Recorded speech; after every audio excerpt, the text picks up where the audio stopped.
message karon is about sa church, is about sa humility, uh, like serving people with love, not with the duty, but with love. So like the Jesus, no, gibuhat ni Jesus, gibasan niya ang feet sa iyang mga sorry, kusog kayang ano, gibasan niya ang yung feet sa iyang mga disciples. So as that's the very example, dili siya literal nga hugasan nato ang tiil sa atong mga brothers and sisters, but kanang mag-show ta, magpakita ta og love.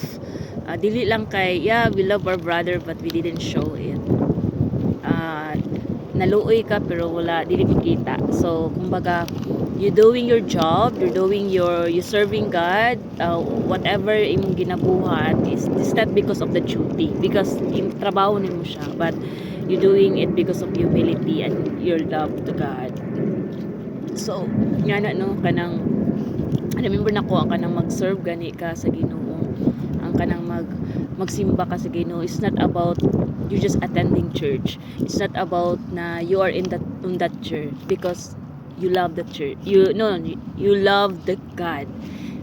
Because there's a humility na asa mo ang humility nga ganahan kay ka mo serve sa Ginoo, ganahan kay ka magsimba, ganahan kay ka kanang naadra ang humility nga kanang ganahan kay ka sa imong mga palibot sa mga tao. So gina-learn nimo sila og love even though dili nimo siya ganahan. Ang pinaka nindot pa jud no kay Jesus, kay even kabalo siya nga si Judas is Judah is the one who will betray Jesus, pero gihugasan gihapon niya ang feet ni Judas. So sometimes kabalot ta nga di kay taganahan ng nga tao, kabalot ta nga murag dili nato siya feel, but we need to do humility, kana ganing magpakumbaba gihapon ta, kanang tagana walay mawala sa tuwa kung magpaubos ta.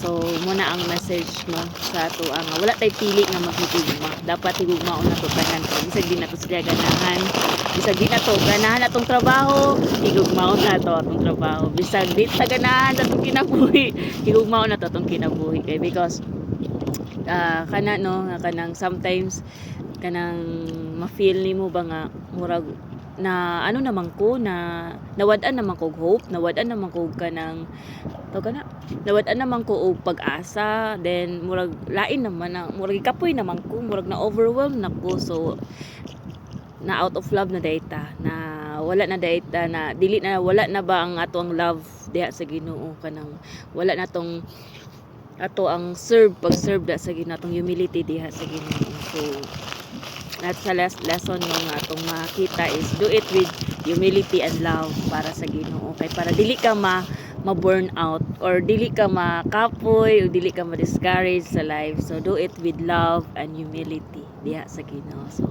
that's the lesson. Any prayer request, any share, or just send me in private message, send lang ayo kaula, I will pray with you, I will pray for it, and I will take this opportunity nga napa koy time, no, taas pa kong time nga mag-gather og mga prayer requests. So just send the message kato lang. Bye bye, God bless everyone.